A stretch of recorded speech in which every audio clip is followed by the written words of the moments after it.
Chapter 42: Buying a house and getting a dog. Although I had steady employment with the teaching agency, the crippling debts of the past meant financially life was still tough for us. In order to supplement income, I took on a couple of private tuitions, but with each passing week another student would be added until I was soon teaching 7 days a week. I still rode a bike back then and would easily clock up over 100 miles a week. Anna was looking after Jack and Rachel, and all the money that was gained from private teaching she'd place in a tin beside the dresser. I reckoned she'd have been happy at 955, but there was always one point which niggled her, and that was the house was our Mick's, as he had bought it from the council, and we paid rent to him. Anna wanted her own home, and quite rightly too, and she'd constantly pester me to think about it.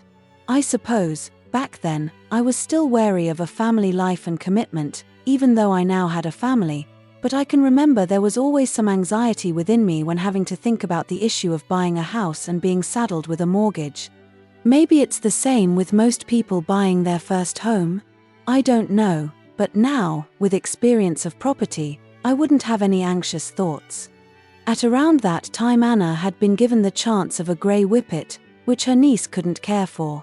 I have had dogs and cats ever since I can remember: Lucky, Kim, Lassie, Rebel, and Colonel, and too many cats with strange-sounding names. After I'd taken Rebel to the vet's for the last time, and I watched that wearied, old dog of 18 years look behind himself at me with those gummy eyes and a look of love, I'd sworn not to have another dog. And I didn't, but when Anna brought the whippet back with her one afternoon, that was it.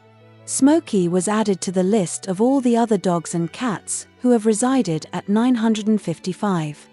I was returning home from a walk in the woods with Smokey one Thursday evening, and I'd noticed at the side of the fields leading to the woods a house for sale. I decided to have a look, as there'd be no harm in that. I did, and the house was a detached house with a conservatory and a big yard with copious garden for both kids and the dog. I liked it, and I knew Anna wasn't going to relent on her pestering of me for buying a house, and I thought best get this one then. "There's a house for sale by the park down there," I casually muttered upon returning with Smokey. "Rachel, get my coat, we're off to see the house. You can have some breakfast when we get back. Don't take your jacket off." I took Anna, Rachel, and Jack in the pram round to the property, and Anna wanted it so much so that the following day an appointment was booked with an agent, and within the afternoon, a deposit had been borrowed, and Anna, had made an offer on the property. A short time afterwards, we'd secured a mortgage, and we moved out of 955 and into the new home. John, the bricklayer, took up the mantle of 955 as its newest tenant. Within the week, a window had been put through, but that's another story. The house and new home was fantastic, but for one problem: the mice. Living next to a field meant every mouse in those fields knew where you lived, and I suspect those that had done a runner from 955 because of the cat had turned up on this doorstep.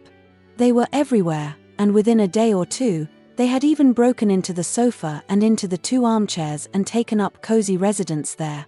We knew this because each time you sat down, some mouse would scurry out of it. Anna didn't want to kill the mice with traps, and with Jack crawling around the floor, she wouldn't entertain poison. Nothing worked, though, and I suspect the mice increased their vermin population with Jack dropping biscuit crumbs everywhere. No, there was no choice in the matter, we had to have a cat. Anna was reluctant to have a cat since Rachel had asthma, but the house was fairly big and airy, and she decided to give it a go. If the cat gets to Rachel, it'll have to go back, she concluded.